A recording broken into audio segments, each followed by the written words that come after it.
आज की कहानी का नाम है रानी ने कैसे रेयांश को अपने जाल में फंसाया। आज पार्क जाकर जॉगिंग करने में मेरा बिल्कुल भी मन नहीं लगा। हालांकि रेयांश को छोड़कर बाकी सभी दोस्त थे, मगर रेयांश से मेरी कुछ ज्यादा ही पटती थी। 25 सालों से हम दोनों एक साथ इस पार्क में जॉगिंग करने आते रहे हैं। वैसे तो रेयांश का ना होना मुझे एक अधूरेपन का एहसास करा रहा था, और कुछ दोस्तों ने जब उसके बारे में उल्टी सीधी बात करनी शुरू की तो मेरा मन और भी परेशान हो गया। 4 महीने बाद 60वां जन्मदिन होने वाला था रेयांश का। उम्र के इस पड़ाव पर ऐसा काम करते हुए उसे जरा भी शर्म नहीं आई। देखने में कितना धार्मिक लगता था, और काम देखो कैसा किया। सारा समाज थू थू कर रहा है उस पर, एक दोस्त ने कहा। दूसरे दोस्त ने नाक भौं सिकोड़ते हुए कहा, मुझे तो भाभी जी पर तरस आ रहा है। अच्छा हुआ दोनों लड़कों ने घर से निकाल दिया ऐसे बाप को। इससे ज्यादा सुनने की ताकत मुझ में नहीं थी। कुछ काम है कहकर मैं वापस घर आ गया और रियांश के बारे में सोचने लगा। रियांश और मेरे कारोबार के सिलसिले में एक दूसरे से जान पहचान हुई थी। यह जान पहचान कब दोस्ती और फिर गहरी दोस्ती में बदल गई, पता ही नहीं चला। रियांश बहुत ही साफ दिल, अपने काम में ईमानदार और सामाजिक इंसान था। उसके इन्हीं गुणों के चलते हमारी दोस्ती इतनी बढ़ी कि 25 साल तक हम रोजाना एक साथ जॉगिंग करने जाते रहे। हम दोनों अपनी सारी बातें जॉगिंग के दौरान ही कर लेते थे। कई बार तो दूसरे दोस्त हमें लैला मजनू कहकर चिढ़ाते थे। इतने सालों में रेयांश ने अपना कारोबार काफी बढ़ा लिया था। ट्रांसपोर्ट के कारोबार के साथ ही अब उसने दिल्ली के पॉश इलाके में पेट्रोल पंप भी खोल लिया था। एक तरफ लक्ष्मी उस पर पैसा बरसा रही थी, वहीं दूसरी तरफ उसकी सुंदर सुशील पत्नी ने 2 बेटे उसकी गोद में देकर दुनिया का सबसे अमीर इंसान बना दिया था। जिंदगी ने अच्छी रफ्तार पकड़ ली थी, मगर सबसे अमीर आदमी सुखी भी हो ऐसा जरूरी नहीं होता। वह लालच के ऐसे दलदल में धंसता चला जाता है कि जब तक उसे एहसास होता है तब तक काफी देर हो चुकी होती है। 2 साल पहले बाजार में गिरावट आई तो सभी के कारोबार ठप हो गए। रेयांश किसी भी तरह कारोबार को चलाना चाहता था। उसने अपने पेट्रोल पंप पर पेट्रोल भरने के लिए लड़कियां रख ली, और वाकई उसके पेट्रोल पंप की कमाई पहले से काफी ज्यादा बढ़ गई। ग्राहक वहां पेट्रोल लेने के बहाने लड़कियां देखने ज्यादा आने लगे। अब रेयांश हर तीसरे महीने पहली लड़की को हटाकर किसी नई और खूबसूरत लड़की को काम पर रखता। मुझे उसकी इस सोच से नफरत हुई। मैंने उसे समझाने की कोशिश भी की तो उसने कहा, all is fair in business. मैं अपनी आंखों से देख रहा था कि पैसा कैसे एक सीधे साधे आदमी की अक्ल मार देता है। ज्यादातर उसके मैनेजर ही इन लड़कियों को काम पर रखते थे, पर वे लड़कियां काम कैसा कर रही हैं यह देखने के लिए रेयांश कभी कभी अपने पेट्रोल पंप पर ही पेट्रोल भरवाने चला जाया करता था। उन्हीं दिनों एक लड़की रानी उसके पेट्रोल पंप पर काम करने आई। एक शाम को मैं उसी की गाड़ी में काम के सिलसिले में उसके साथ गया था। उस दिन रेयांश ने पहली बार रानी को देखा था। गठे हुए बदन की, लंबी पतली, थोड़ी सांवली सी थी वह। उम्र यही होगी कोई 23-24 साल, यानी रेयांश के बेटे से भी छोटी उम्र की थी।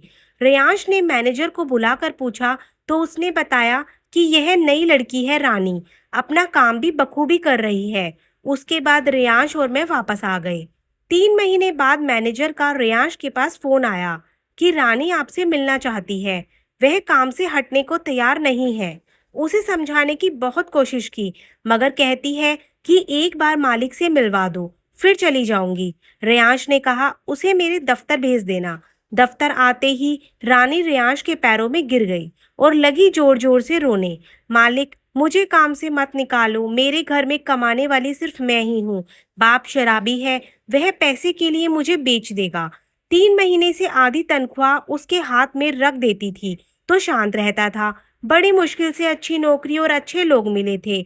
मैं आपके सब काम कर दिया करूंगी, ओवर टाइम भी करूंगी, उसके पैसे भी चाहे मत देना, पर मुझे काम से मत निकालो।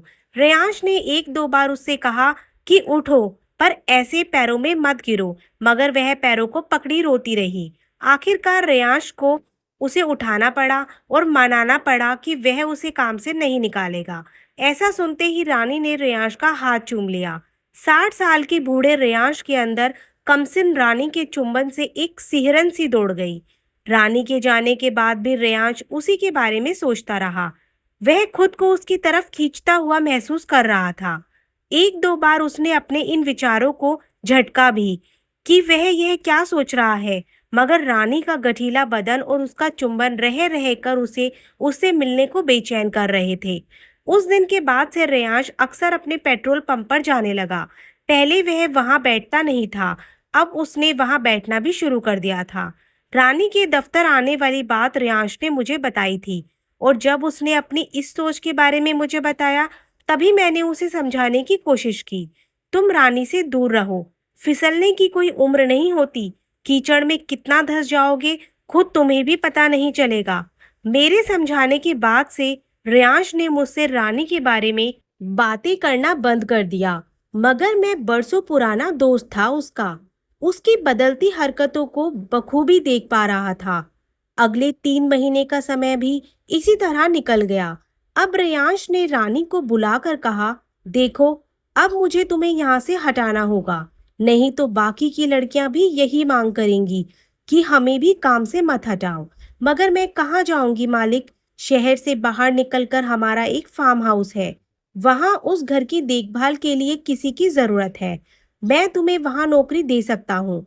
24 घंटे वहीं रहना होगा, खाना पानी हम सब देंगे और तनख्वाह अलग। रानी ने खुशी खुशी हाँ भर दी।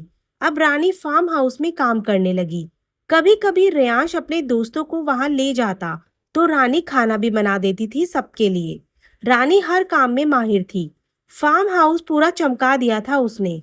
रेयांश को यह देखकर बहुत अच्छा लगा। एक बार कहीं बाहर से आते हुए फार्म हाउस पर रेयांश चला गया। वहां जाकर पता चला कि चौकीदार छुट्टी पर है।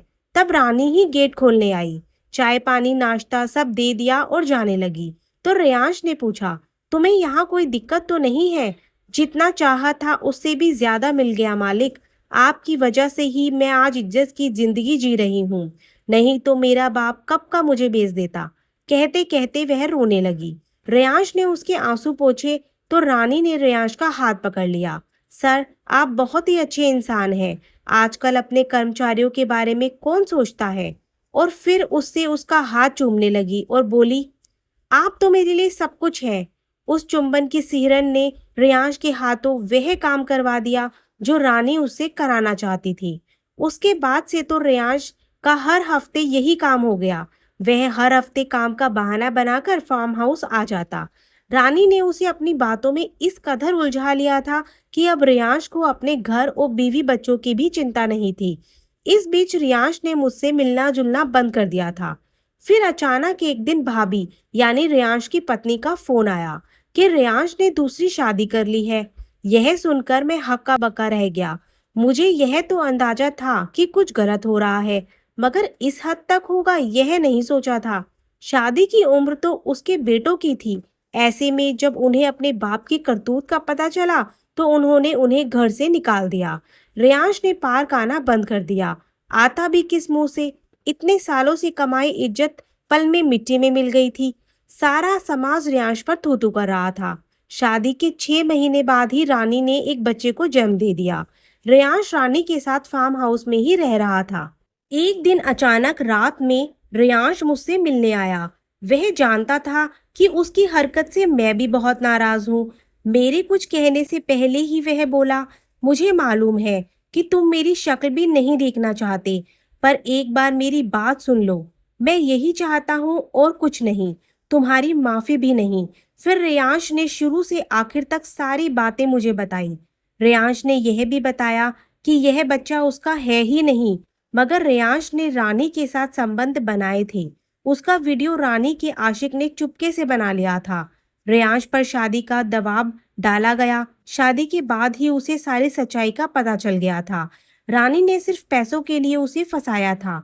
यह उसकी और उसके आशिक की सोची समझी चाल थी। यह सब कहकर रेयांश फूट फूट कर रोने लगा और मेरे घर से चला गया। मैं तो यह सुनकर सन्न सा बैठा रह गया।